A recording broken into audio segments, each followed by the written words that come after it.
They say revenge is a dish best served cold, but sometimes it's served in a leather-bound chair inside a lawyer's office, printed on legal stationery.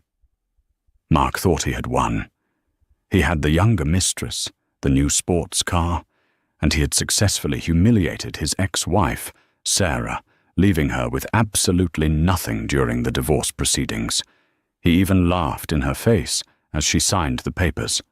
But Mark made one critical calculation error. He forgot who Sarah's father really was. He thought the old man was just a retired mechanic. He was wrong. Dead wrong. And by the time the executor of the estate, Mr. Arthur Sterling, cleared his throat to read the first line of the last will and testament, it was already too late for Mark to run. This is the story of how a cheating husband lost everything in a single heartbeat. The rain in Seattle was relentless that Tuesday, hammering against the windows of the small, drafty apartment Sarah now called home. It was a far cry from the sprawling suburban colonial house she had spent the last 10 years decorating, cleaning and maintaining for Mark. That house, with its granite countertops and the master bath she had tiled herself, now belonged to Mark, and by extension, it belonged to Jessica. Jessica was 24. She was a fitness instructor with a laugh that sounded like wind chimes and a morality that was non-existent. Sarah sat at her wobbly kitchen table, staring at the divorce decree that had been finalized only 48 hours prior. It was done. 10 years of marriage dissolved. Mark had been ruthless. His lawyer, a shark named Richard Vance, had argued that since Sarah had quit her job as a marketing associate to support Mark's startup business in the early years, working for free, keeping the books, and managing the office without an official salary, she had no documented income contribution. They argued she was a financial drain. Mark had won. He kept the business. He kept the house. He kept the savings. He threw her a bone, a pitiful alimony settlement that would barely cover rent in this studio apartment for a year. "You should be grateful, Sarah," Mark had sneered in the courthouse hallway, adjusting his silk tie. Jessica was waiting for him by the elevator, pretending to look at her phone but smirking. "Most guys wouldn't give you anything. You've let yourself go. You're boring. Honestly, I'm doing you a favor. Now you can find someone at your level." He had looked her up and down with genuine disgust. Sarah was 32, wearing a coat she'd had since college. She looked tired. Grief and betrayal have a way of aging a person faster than time. "My father is sick, Mark," Sarah had said quietly, her voice trembling. "I needed that money for his care facility. You know that." Mark had laughed, a short, sharp bark of a laugh. "Your dad? The mechanic? Look, Sarah, it's not my problem that your old man didn't save for retirement. Maybe if he'd been smarter, he wouldn't be rotting in a state home. Don't guilt-trip me. I'm done carrying dead weight." That was the last time she spoke to him, 2 days ago. Now, her phone buzzed on the table. It was a number she didn't recognize. "Hello?" Sarah answered, her voice raspy. "Ms. Sarah Miller." The voice was baritone, professional, and clipped. "This is Arthur Sterling. I am an attorney representing the estate of Mr. Henry Miller." Sarah's heart stopped. "My father? Is he?" "I'm afraid so, Ms. Miller. He passed away peacefully in his sleep last night. I am truly sorry for your loss." The phone slipped from her ear, clattering onto the table. She didn't cry immediately. The shock was a physical blow, a cold wave that numbed her fingers. Her father, Henry, was the only person who had ever truly loved her without condition. He had been a quiet man, a man of grease-stained hands and few words. He had run a small auto repair shop in a gritty part of town for 40 years. She picked the phone back up. "I need to arrange the funeral." That has already been taken care of, per his instructions, Mr. Sterling said gently. However, your presence is required at my office this Friday at 10 a.m. for the reading of the will. It is mandatory. Will? Sarah wiped her eyes. My dad didn't have anything, Mr. Sterling. He lived in a one-bedroom rental. He had his tools and his truck. There's nothing to read. There are instructions, Miss Miller, and there is a stipulation regarding your former husband, Mr. Mark Davison. Sarah froze. Mark? Why would Mark be involved? The will explicitly names him as a required attendee. If he does not attend, the entirety of the estate, whatever it may be, will be forfeited to the state. Sarah felt a surge of nausea. She had to call Mark. She had to ask the man who had just destroyed her life to come to a meeting for her dead father, a man Mark had openly mocked. When she finally dialed Mark's number, he sent her to voicemail twice. On the third try, he answered, breathless, with loud gym music in the background. What do you want, Sarah? The ink is dry. Stop stalking me. My dad died, Sarah said bluntly. There was a pause. Oh, well, sucks to be him. I need you to come to a lawyer's office on Friday for the will reading. Mark burst out laughing. A will reading? For what? His collection of rusty wrenches? Sarah, are you delusional? I'm not wasting my time coming to watch you inherit a 1998 Ford F-150. Please, Mark, the lawyer said if you don't come, I don't get anything. Even if it's just a few $100s, I need it. Please. Beg, Mark said. The cruelty in his voice was casual, easy. What? Beg me? Say, Mark, you are superior to me in every way. Please help your pathetic ex-wife. Sarah closed her eyes. She swallowed her pride, tasting bile. Mark, please help me. Fine, he sighed, sounding bored. I'll come. But I'm bringing Jessica. We have a lunch reservation downtown at noon, so make it quick. And Sarah, don't wear that grey coat. You look like a homeless person. Friday morning was crisp and cold. The law offices of Sterling, Halloway and Vance were not located in a strip mall, as Sarah had expected for her father's attorney. They were located on the 45th floor of the Meridian Tower, the most expensive piece of real estate in the city. Sarah arrived early, wearing a simple black dress she had bought from a thrift store the day before. She felt small in the lobby, surrounded by marble floors and abstract art that cost more than her life's earnings. When the elevator doors opened, she saw them. Mark was wearing a navy bespoke suit, looking every inch the successful tech CEO he claimed to be. Jessica was draped on his arm, wearing a white cashmere dress that was entirely inappropriate for a reading regarding a death, but perfectly designed to show off her figure. Wow, Mark said as Sarah approached. This is a fancy building. Did your dad know a janitor here or something?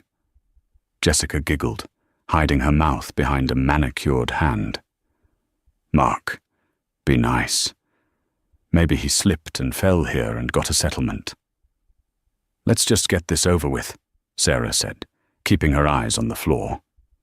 They were ushered into a conference room that smelled of old money. The table was mahogany, long enough to seat 20. At the head of the table sat Arthur Sterling. He was an older man with silver hair and steel-rimmed glasses. He didn't stand when they entered. He simply watched them with eyes that seemed to weigh their souls. Sit, Mr. Sterling commanded. Mark pulled out a chair for Jessica, then sat himself down, checking his Rolex. Look, buddy, we've got somewhere to be. Can we skip the preamble?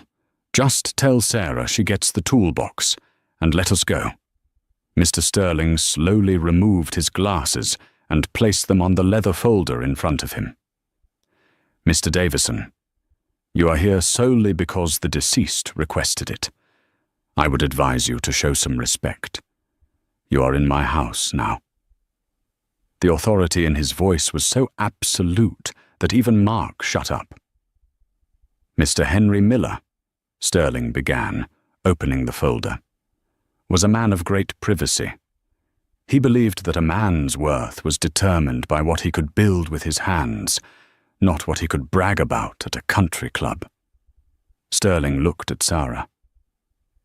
Sarah, your father loved you very much. He watched you from afar, even when you didn't know it. He watched you struggle to support this man's business for years. He watched you sacrifice your own dreams. Sarah nodded, tears welling up. I know he did. He also, Sterling turned his cold gaze to Mark, investigated the business dealings of Mr. Davison. Mark shifted in his seat. Excuse me? Who do you think you are? Mr. Davison, please remain silent, Sterling snapped. Now, to the assets. Sterling cleared his throat. Mr. Henry Miller was known to most as a mechanic.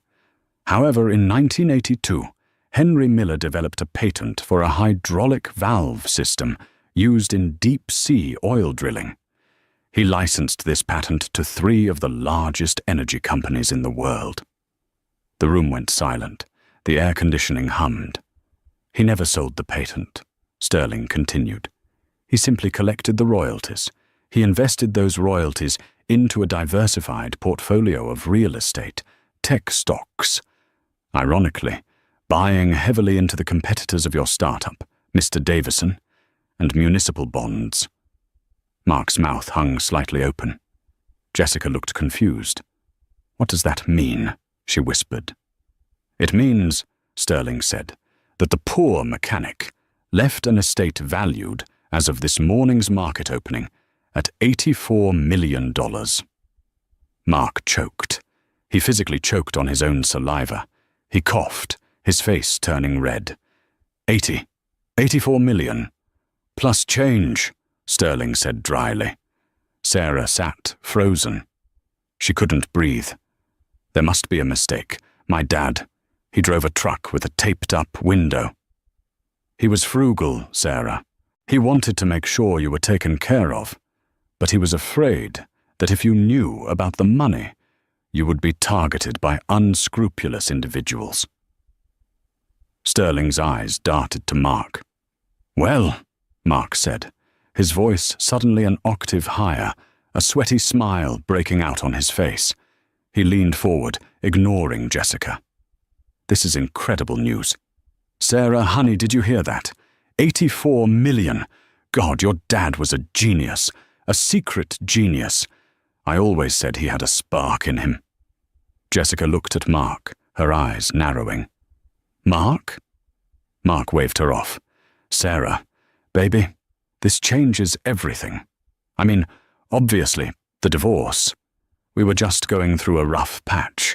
Stress, you know. But family is family. Sterling watched Mark with a look of pure predation.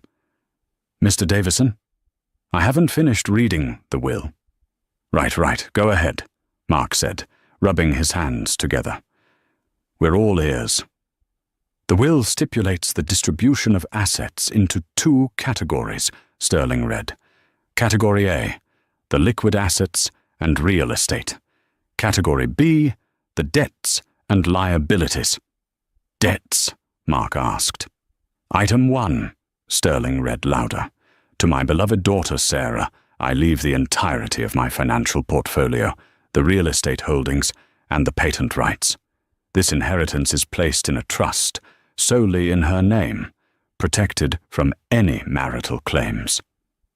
Mark slumped back, but then rallied. Okay, protected from marital claims, sure, but we can work that out. Sarah and I have a history. Item 2, Sterling continued, his voice dropping to a gravelly low. To my son-in-law, Mark Davison. Mark straightened up. Yes? He left me something? I do leave you something, Mr. Davison, Sterling read from the paper. I leave you the opportunity to learn a lesson. A lesson? Mark asked, confused.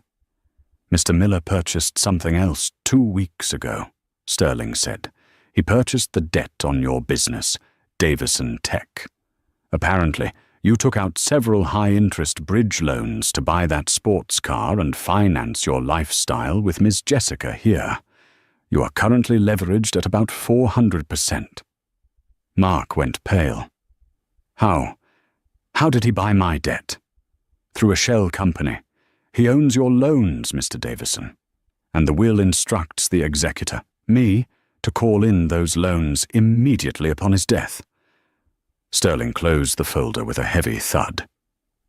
"Mr. Davison, you owe the estate of Henry Miller $4.2 million. And since the loans are now called, you have, well, by the time we finish this meeting, you will have about 24 hours to pay in full before we begin asset seizure. That includes your business, your house, and yes, the car you drove here today."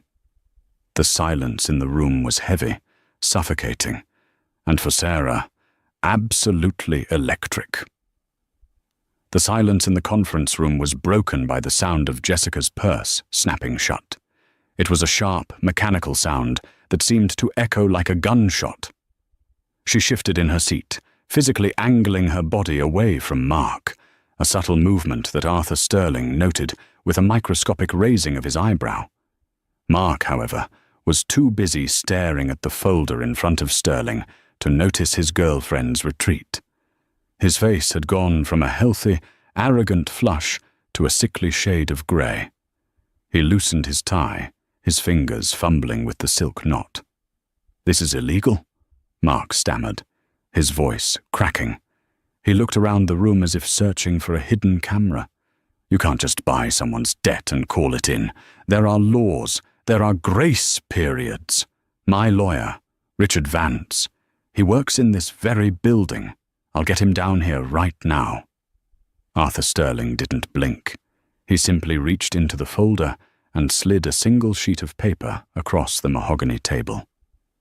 "Mr. Vance was actually the one who facilitated the transaction," Sterling said calmly. "He represented the bank that sold your debt to Mr. Miller's holding company. He was quite eager to close the deal, given your history of missed payments over the last quarter. Conflict of interest waivers were signed by you when you engaged his firm for your divorce, burying the clause in the fine print on page 42. You really should read what you sign, Mark." Mark snatched the paper up. His eyes darted back and forth across the lines. His hands were shaking so hard the paper rattled. "He sold me out," Mark whispered. "Vance sold me out?" "He acted in the best interest of his financial institution clients," Sterling corrected. "But let's not get bogged down in legalese. The reality is simple. You owe the money, today. Or we begin liquidation proceedings immediately." Mark looked at Sarah. For the first time in years, he didn't look at her with contempt or boredom. He looked at her with a desperate, hungry intensity. He saw her not as his discarded wife, but as a life raft in a storm he was drowning in. He stood up and walked around the table, ignoring Sterling's command to sit. He knelt beside Sarah's chair. It was a theatrical gesture, one he had used when he proposed, and one he used whenever he had screwed up significantly during their marriage. "Sarah," he said, his voice dropping to a husky, intimate whisper. He reached for her hand, but she pulled it into her lap. "Sarah, look at me. This is crazy, right? Your dad. He was playing a joke, a sick joke. But we can fix this." Sarah looked down at him. "We?" "Yes, we," Mark said, his eyes wide and pleading. "Baby, I know I hurt you. I know things got messy at the end. But think about the last 10 years. We built a life together. You supported me when I had nothing. You're the reason I succeeded. I said some things I didn't mean because I was angry, because I was scared of losing us, and I lashed out. But I never stopped loving you." From across the table, Jessica let out a loud, incredulous scoff. "Are you kidding me right now? You told me she was a frigid anchor, dragging you down." Mark whipped his head around, snapping at Jessica. "Shut up! You don't know anything about us. This is a marriage. It's complicated." He turned back to Sarah, his sweaty palms gripping the armrest of her chair. "Sarah, listen. Kick that gold digger out. It's just you and me. We can take this 84 million and the business, and we can start over. Anywhere you want. Paris? You always wanted to go to Paris. We can go tonight. First class. Just tell this lawyer to forgive the debt. Tell him we're back together. Please, Sarah. For us."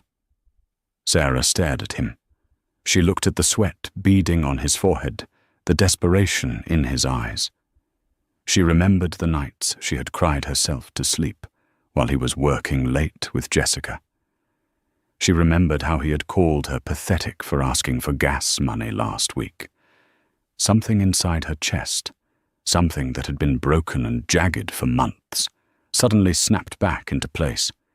It wasn't forgiveness. It was clarity. "Mark," Sarah said softly. "Yes, baby." He leaned in, hope flaring in his eyes.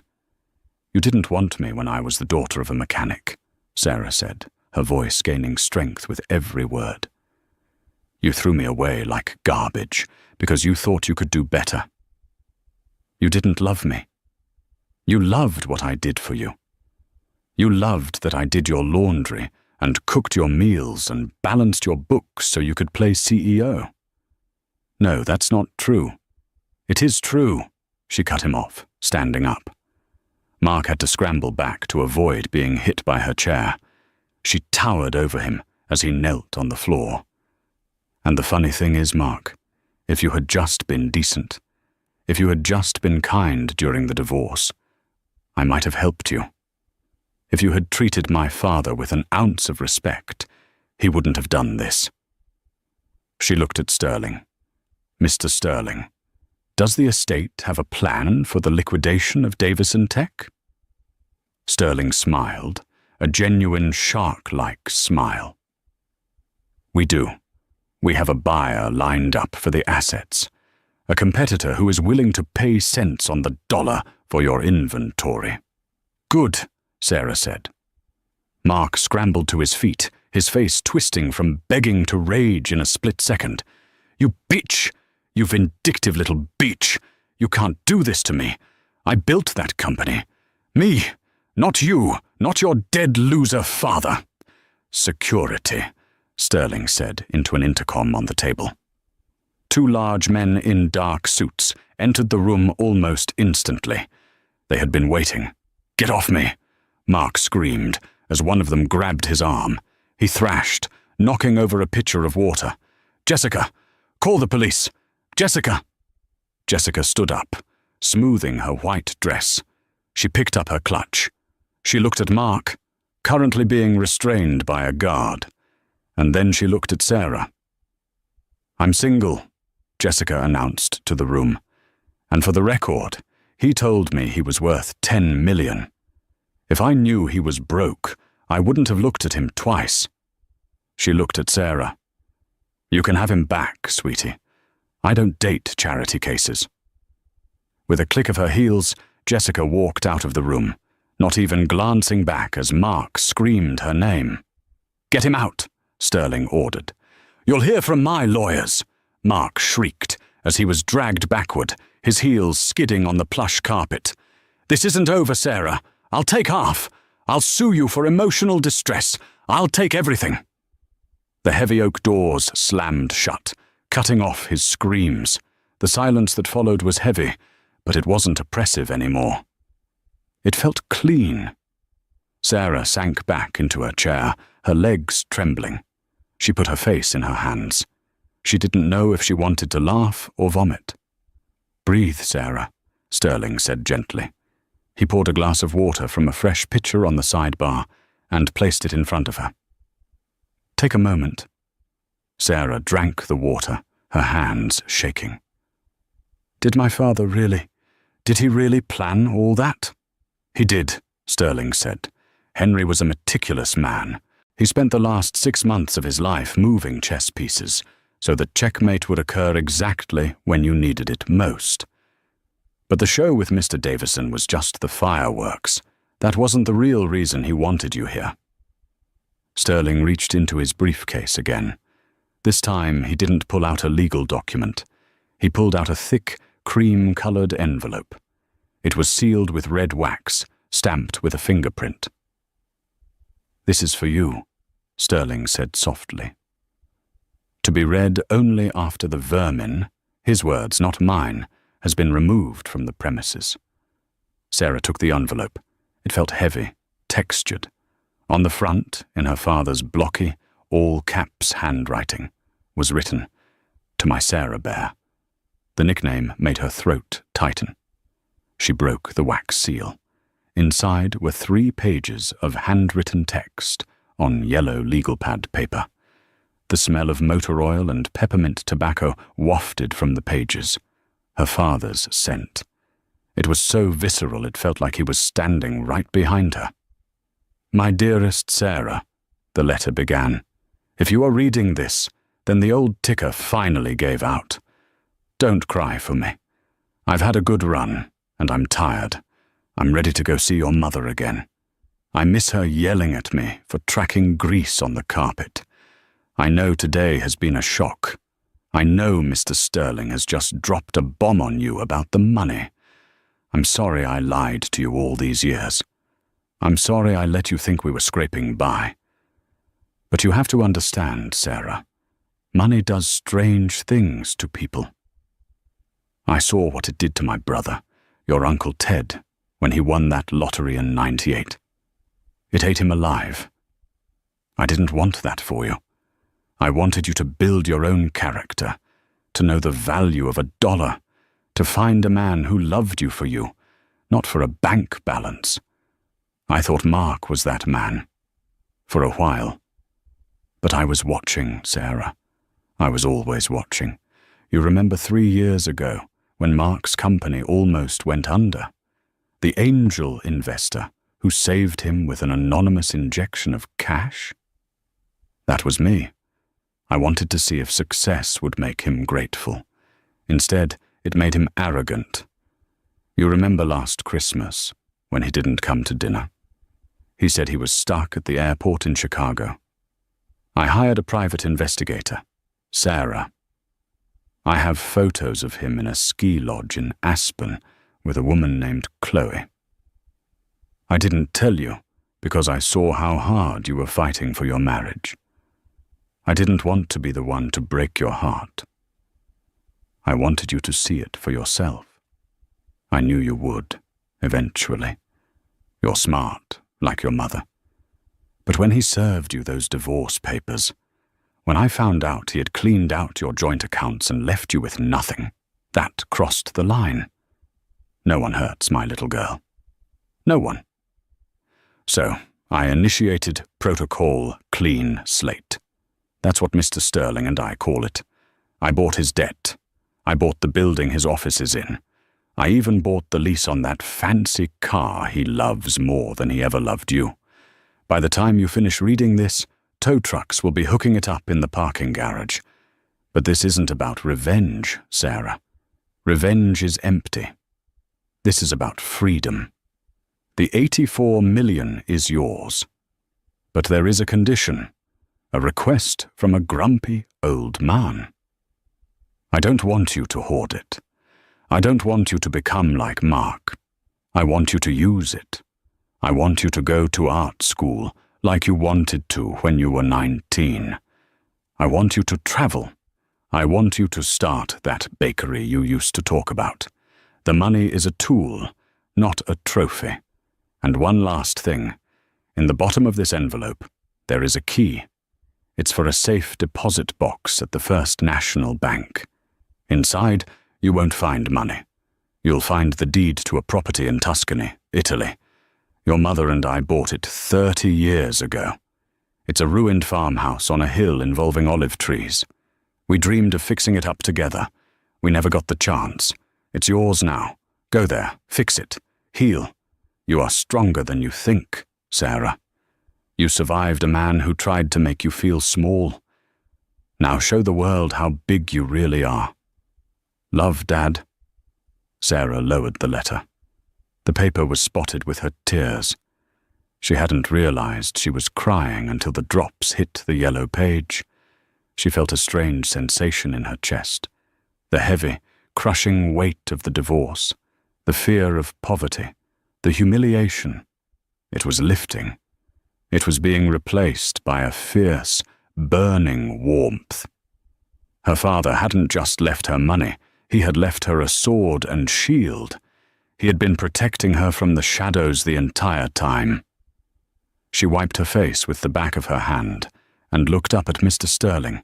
The lawyer was watching her with a softened expression, holding out a box of tissues. "He really bought the building?" Sarah asked, her voice thick with emotion. "He did," Sterling nodded. "We own the Meridian Tower. Technically, you are now Mark's landlord. Well, until we evict him next week for violation of the morality clause in his lease."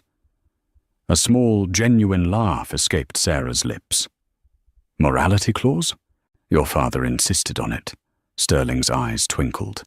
He had a very specific definition of morality that included not being a cheating scumbag. Sarah took a deep breath. She felt the key in the envelope. It was small, cold, and heavy. "Mr. Sterling," she said, sitting up straighter. "What happens next?" "Next," Sterling said, opening a new file. "We execute the will. We transfer the funds. And then we deal with the fallout. Because, Ms. Miller, men like Mark Davison do not go quietly. He is cornered, humiliated, and desperate. We need to be prepared." "Prepared for what?" "Mark has already been making phone calls from the lobby," Sterling said, glancing at a tablet on the table. "He is calling news outlets. He is spinning a story that you and I defrauded him. He is going to try to play the victim in the court of public opinion, since he cannot win in a court of law. He is going to try to destroy your reputation." Sarah's eyes hardened. 10 minutes ago, that news would have terrified her. She would have wanted to hide. But she touched the letter again. "You are stronger than you think." "Let him try," Sarah said. Her voice was steady. "He thinks he's fighting the ex-wife he bullied. He doesn't realize who he's actually dealing with." "And who is that?" Sterling asked, intrigued. "The daughter of Henry Miller," she said. "And I'm done being the victim." At that moment, the intercom buzzed. The receptionist's voice came through, sounding frantic. "Mr. Sterling, I'm sorry to interrupt, but Mr. Davison is back. He's in the lobby with 2 police officers. He's claiming you've stolen his property, and he's demanding to be let back in." Sterling sighed and looked at Sarah. "Shall we?" Sarah stood up. She smoothed her thrift store dress. She lifted her chin. "Let's go," she said. The elevator ride down to the lobby was silent, but it was a silence charged with kinetic energy. Sarah watched the floor numbers tick down, 40, 39, 38, and with each passing floor, she felt the old Sarah, the submissive housewife who apologized for taking up space, dying off. In her place, something harder and sharper was forming. When the brass doors slid open, the lobby of the Meridian Tower was a chaotic scene. Mark was standing near the security desk, his face flushed a mottled red, gesturing wildly at 2 uniformed police officers. A small crowd of onlookers, business people in suits, couriers, and building staff, had gathered, phones out, recording the meltdown. "They are thieves!" Mark was shouting, his voice echoing off the high marble walls. "That lawyer, Sterling, he forged documents. And my ex-wife, she's mentally unstable. She's conspiring with him to embezzle my company assets. I want them arrested. I want a SWAT team up there." One of the officers, a weary-looking sergeant, was trying to calm him down. "Sir, if you could just lower your voice." "Don't tell me to lower my voice. Do you know who I am? I am the CEO of Davison Tech. I pay more in taxes than you make in a decade. Mr. Davison, Arthur Sterling's voice cut through the noise like a whip crack. Mark spun around. When he saw Sarah standing next to Sterling, flanked by the 2 private security guards, his eyes bulged. "There she is!" Mark pointed a shaking finger at Sarah. "Officer, arrest her! She stole my car keys! She stole my future!" Sarah stepped off the elevator. She didn't cower. She didn't look at her shoes. She walked straight toward the police officers, her heels clicking rhythmically on the floor. "Officers," Sterling said, stepping in front of Sarah. "I am Arthur Sterling, executor of the Miller estate and owner of this building. This individual, Mr. Davison, has been served with a trespassing notice and an eviction notice regarding his commercial lease on the 12th floor." Sterling handed a thick packet of documents to the sergeant. The sergeant flipped through them, his eyebrows raising. "This looks in order. The debt transfer, the asset seizure clause, it's all signed." He looked up at Mark. "Sir, according to this, you don't own the company anymore. The bank called the note, and the new owner exercised their right to immediate possession." "That's a lie!" Mark screamed. "It's a trick. Sarah, tell them. Tell them your dad was a broke mechanic." Sarah looked at Mark. The cameras from the bystanders were all trained on her. She realized this was the moment. Mark had tried to shame her in private. Now he was trying to destroy her in public. "My father," Sarah said, her voice clear and carrying across the lobby, "was a man of honor. He worked hard every day of his life. He didn't steal, he didn't cheat, and he didn't lie." She took a step closer to Mark. The crowd went silent. "You told everyone I was a burden, Mark. You told your mistress I was a gold digger. But the truth is, you spent every dime I had. You drained me dry. And now that the tables are turned, you aren't fighting like a man. You're throwing a tantrum like a child." "You shut up!" Mark lunged. It happened in slow motion. Mark bypassed the police officer, his hand raised as if to strike her, a reflex born of years of bullying, finally manifesting in physical violence. But he never reached her.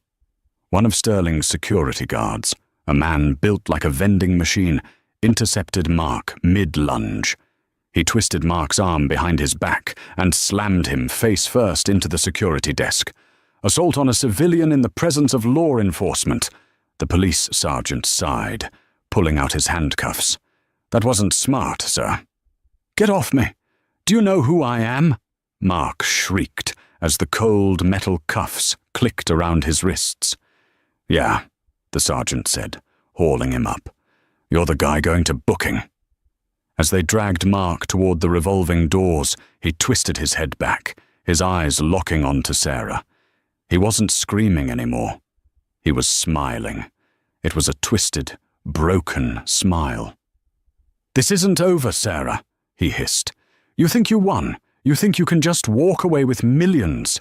I know secrets, Sarah. I know about the warehouse. I know what your dad really did." The police shoved him through the doors and into the back of a squad car. The lobby was dead silent. Sterling adjusted his cufflinks. "The warehouse?" he muttered to himself, a flicker of concern crossing his face. "What did he mean?" Sarah asked, her heart racing again. "What warehouse?"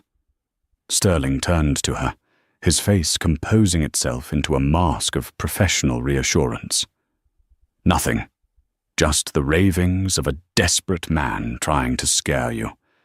Ignore him." But Sarah saw the look in Sterling's eyes. It was the first time the lawyer looked unsettled. "Mr. Sterling," Sarah said firmly, "if I am the owner of the estate, I need to know everything. What warehouse?" Sterling sighed. He looked around the lobby. "Not here. It's not safe here." "Where then?" "Italy," Sterling said. "The answers aren't in Seattle, Sarah. They're in Tuscany. The property your father left you. It's not just a vacation home. It was his archives. If Mark knows something, it's because he found something he shouldn't have. You need to go there, immediately. Sarah felt a chill that had nothing to do with the air conditioning. My father was a mechanic. He invented a valve. That's it, right? Sterling looked at her, his expression unreadable. Your father was a man of many talents, Sarah, and he had many enemies. Mark was just a nuisance. There are others. You need to get to the villa. There is a man there named Gabriel. He was your father's most trusted associate. He will explain everything. Associate? Sarah asked. You mean like a business partner? I mean, Sterling said, like a bodyguard. The flight to Florence was a blur of first-class champagne Sarah didn't drink and a lie-flat bed she couldn't sleep in. Her mind was racing. Bodyguards, archives, warehouses. Her father fixed transmissions. He drank cheap beer on the porch on Sundays. Who was this man he had hidden from her?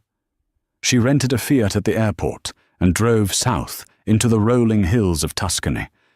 Under different circumstances, the view would have been breathtaking. The cypress trees standing like sentinels against the golden sunlight, the vineyards stretching endlessly. It was paradise. But Sarah was gripping the steering wheel so hard her knuckles were white. She followed the GPS coordinates Sterling had given her. They led her off the main highway, onto a secondary road, and then onto a gravel track that wound its way up a steep hill.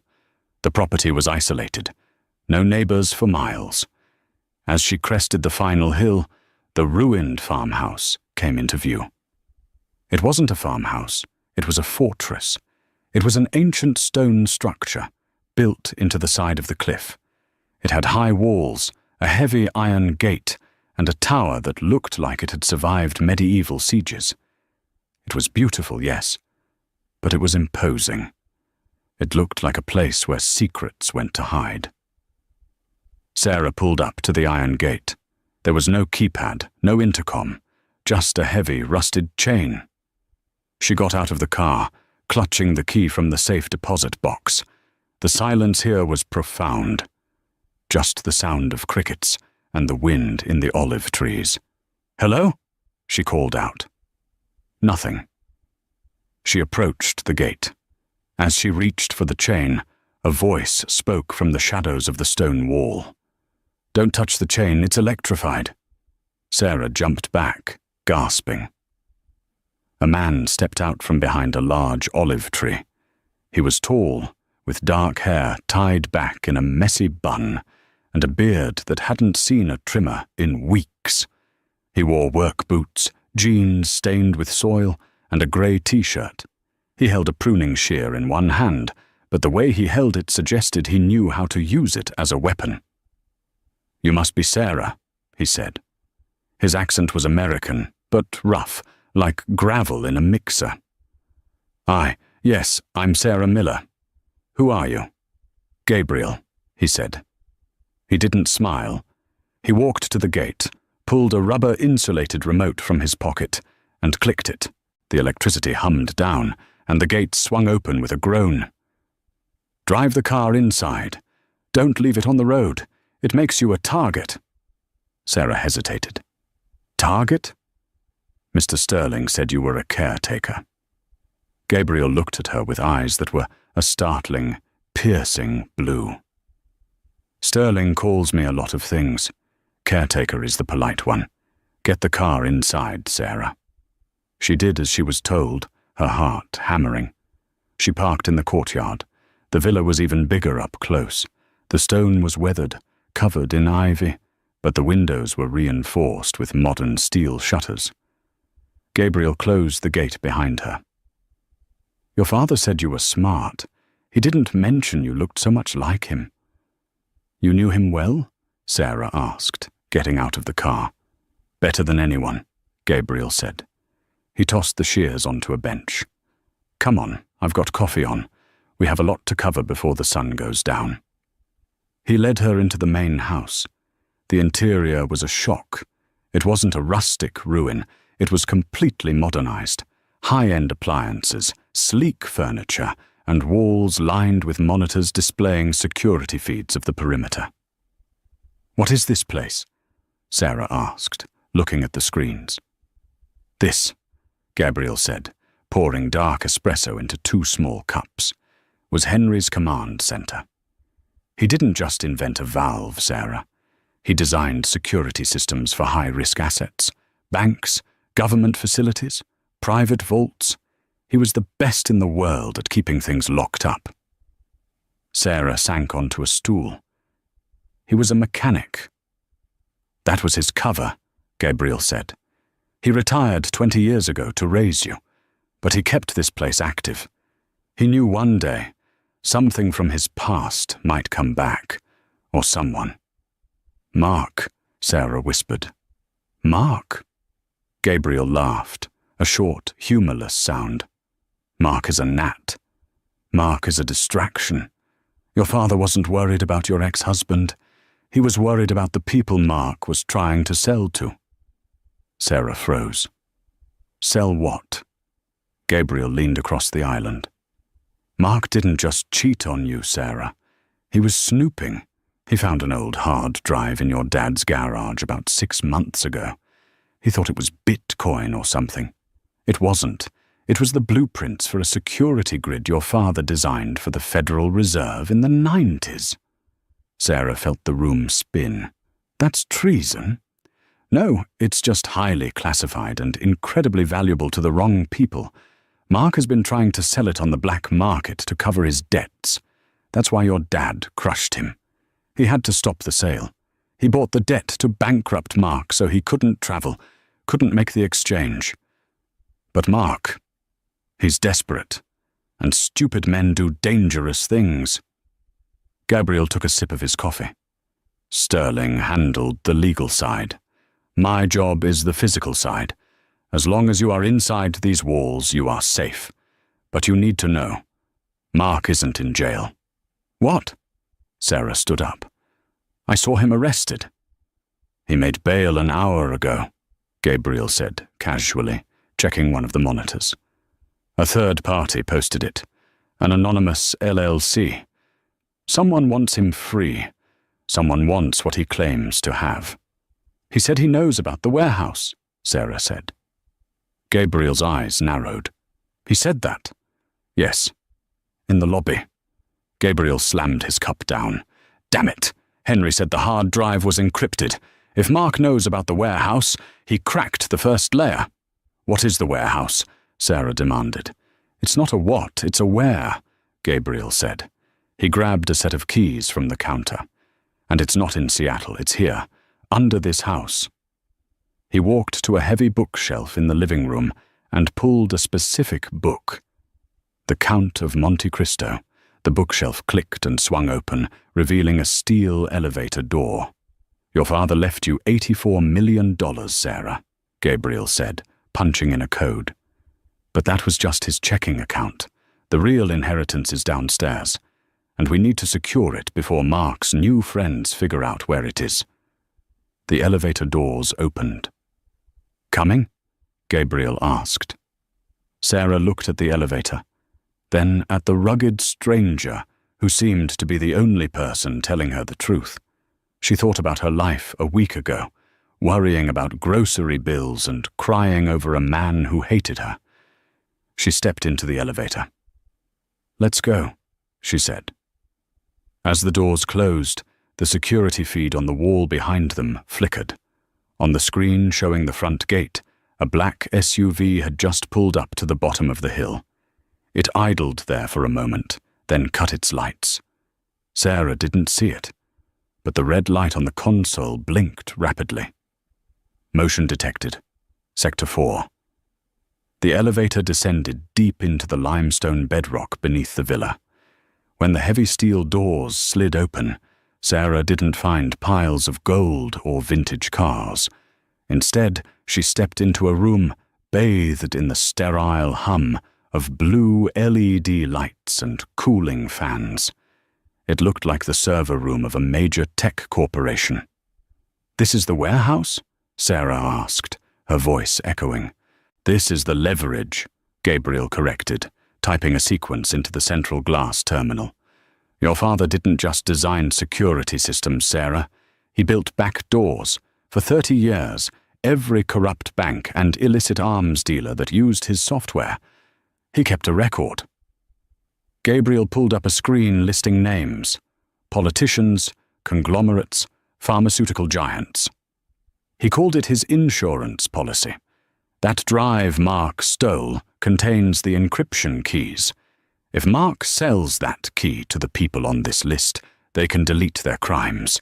They will pay billions for that privilege. Suddenly, the room bathed in red light. A siren pulsed. Perimeter breach. "They're here," Gabriel said, pulling a pistol from a hidden holster. "Mark isn't capable of this. He brought mercenaries, pros who want that data scrubbed. We need to lock this down. If I trigger the scorched earth protocol, it magnets the drives, but we lose the leverage." "I don't want leverage," Sarah said, her eyes hardening. "I want my life back." On the security monitor, the villa's front door exploded inward. Armed figures swarmed the living room, with a disheveled, manic Mark Davison stumbling behind them. "Stay here," Gabriel ordered. "No." Sarah pressed the elevator button. "I'm the owner of this estate, and I'm going to evict them." The elevator rose, carrying them back into the lion's den. When the doors opened, the scene was chaos. 3 men in tactical gear trained their rifles on them instantly. "Hold fire!" Mark screamed, pushing forward. He looked wild, sweat pouring down his face. "Don't shoot her. She has the biometric code." He grinned at Sarah, a twisted, broken look. "Hello, Sarah. I knew the old man had a bunker. Give us the admin access, and maybe I'll let you keep the villa. I'll take the 80 million, of course." "You really don't get it, do you?" Sarah stepped out, ignoring the guns. She looked at the scarred leader of the mercenaries. "He didn't tell you the truth, did he?" The mercenary frowned. "Tell us what?" "Mark doesn't have the key," Sarah lied, her voice ringing with icy confidence. "The drive he stole was a decoy, a honeypot. My father knew Mark was snooping." Mark went pale. "She's lying. I have the files right here." He patted his pocket frantically. "Plug it in then," Sarah challenged. "See what happens. My father programmed a failsafe. If unauthorized hardware attempts to interface with the servers, the system doesn't just lock. It broadcasts the data, instantly, to the FBI, Interpol, and the New York Times." She checked her watch. "In fact, I have a dead man's switch running. If I don't enter my cancel code in 30 seconds, the secrets your employers want to hide get emailed to the world." It was a total bluff, but Sarah delivered it with the steel of a woman who had already survived the worst. The mercenary leader made a cold calculation. "Abort," he said into his radio. "We're leaving. We don't get paid for leaks." "No," Mark shrieked as the men began to back away. "You can't leave. Kill them. Take the code." When they ignored him, Mark snapped. He snatched a pistol from the waistband of the nearest retreating guard. "I'm not leaving empty-handed. I'm not going back to being nothing." He raised the gun, aiming wildly at Sarah. "Sarah!" Gabriel lunged in front of her. Bang! Gabriel grunted, spinning around as the bullet tore through his shoulder. Mark racked the slide to fire again, but a deafening shot rang out from the doorway. Mark dropped his gun, screaming and clutching his leg. Arthur Sterling stood in the shattered entrance, a smoking revolver in his hand. Behind him, the blue lights of the Italian Carabinieri flashed in the courtyard. "I apologize for the delay," Sterling said calmly, stepping over the debris. "Traffic coming out of Florence was terrible." Sarah dropped to her knees beside Gabriel, ripping a strip from her dress to bind his wound. "You're shot!" "Just a graze." Gabriel winced, looking at her with a pained smile. "That thing about the broadcast protocol? The honeypot?" "Total lie," Sarah admitted, tears in her eyes. "I learned from the best," Gabriel laughed softly. Across the room, police hauled a sobbing Mark to his feet. He looked at Sarah one last time, defeated, small, and pathetic. "Sarah," he whimpered, "please, we were married." "We were married," Sarah said, her voice devoid of pity. "But I divorced you. And my father. He just finished the paperwork." 3 months later, the Tuscan sun was warm on the terrace. The villa no longer looked like a fortress. The shutters were open, and the scent of jasmine filled the air. Gabriel walked out, carrying 2 glasses of wine. His arm was fully healed. "Mr. Sterling called," Gabriel said. "The trial is over. Mark got 20 years. Corporate espionage, fraud, attempted murder. Jessica testified against him for a plea deal." "Good," Sarah said, feeling nothing but peace. Mark was a chapter she had finally closed. "He also asked about the servers." Gabriel sat beside her. "He wants to know if you're going to keep the leverage." "I told him to wipe them," Sarah said. "Scorched earth. I don't need leverage over the world, Gabriel. I have enough." "So," Gabriel smiled, a warmth in his eyes that had nothing to do with the sun. "You are a free woman with $84 million and a very handsome, unemployed bodyguard. What now?" Sarah took his hand. "I was thinking of starting that bakery. But first, I think I need a tour guide. I hear Paris is beautiful this time of year." Gabriel grinned. "I know a place in Montmartre. Best croissants in the world." "Then pack your bags," Sarah said, raising her glass. They clinked glasses as the sun set over the hills, casting golden shadows over a life that was finally, truly, her own. Mark thought he could break Sarah because he mistook her kindness for weakness. He thought money was power and status was everything. But in the end, he learned that the most dangerous person in the room isn't the one shouting. It's the one quietly holding the keys. Sarah didn't just inherit a fortune, she inherited her self-worth. What do you think? Did Mark deserve 20 years? Or should Sarah have used the server data to get even more revenge? And if you found out your quiet father was secretly a millionaire genius, what's the first thing you would do? Let me know in the comments below. If you enjoyed this story of karma and justice, please hit that like button. It really helps the channel. And don't forget to subscribe and ring the bell so you never miss a new story. Thanks for watching, and see you in the next one.